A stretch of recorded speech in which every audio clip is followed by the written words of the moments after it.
రూపాయి నువ్వేం చేస్తావు అని అడిగితే అన్నాదమ్ములను విడదీస్తాను, స్నేహితుల మధ్య చిచ్చు పెడతాను అందట. అందుకు మరో ఉదాహరణే ఈ ఉదంతం. త్రివిక్రమ్ దర్శకుడిగా మారినప్పుడు రకరకాల బ్యానర్స్ లో పనిచేశాడు. హారికా హాసిని బ్యానర్ తో టైఅప్ అయిన తర్వాత మరో బ్యానర్ లో సినిమా చేయలేదు. ఇది అగ్రిమెంటా, లేక వారి మధ్య అండర్స్టాండింగా, లేక అంతా చెప్పుకున్నట్లుగా నిజంగానే స్నేహమేనా అనేది వారికి తెలియాలి.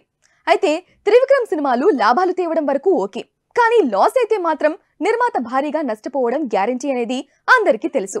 ఇంతకు ముందు అజ్ఞాతవాసితో హారికా హాసిని బ్యానర్ భారీగా నష్టపోయింది. ఇప్పుడు గుంటూరు కారంతో మరో షాక్. దీంతో నిర్మాతలు గురూజీని ఓ గుదిబండలా భావిస్తున్నారట. మరి దీనికి అతని రియాక్షన్ ఏంటో తెలుసా? త్రివిక్రమ్ కు హారికా హాసిని బ్యానర్ తో జులై సినిమా నుంచి బంధం మొదలైంది. అప్పటి నుంచి ఇప్పటి వరకు ఆ ఒక్క బ్యానర్ లోనే సినిమాలు చేస్తూ వస్తున్నాడు. ఈ విషయంలో అతనిపై కొన్ని విమర్శలు కూడా ఉన్నాయి. క్రియేటివ్ పీపుల్ ఒకే దగ్గర ఆగిపోకూడదు అనేది కొందరి వాదన. బట్ కొన్నాళ్లుగా త్రివిక్రమ్ సినిమాలు చూస్తే ఇప్పుడు అలా ఏ ఇతర బ్యానర్ వాళ్ళు పెద్దగా భరించడం లేదు అనుకోవచ్చు. హిట్ అయినా ఫ్లాప్ అయినా త్రివిక్రమ్ కథలపై విమర్శలు వస్తూనే ఉన్నాయి. ఆ టైంలో ఎద్దనపూడి, సులోచనా రాణి, మీనా నవలను కాపీ కొట్టాడు.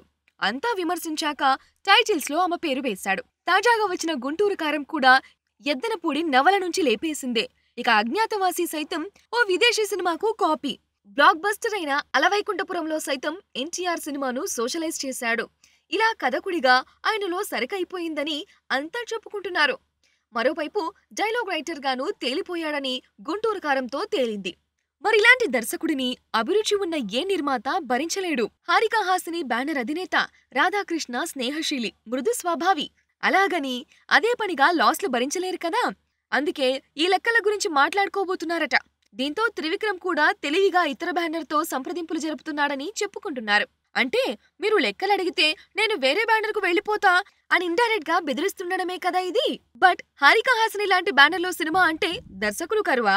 అందుకే ఈ బెదిరింపులకు నిర్మాణ సంస్థ పెద్దగా పట్టించుకోదు అని వేరే చెప్పుకోవక్కర్లేదు.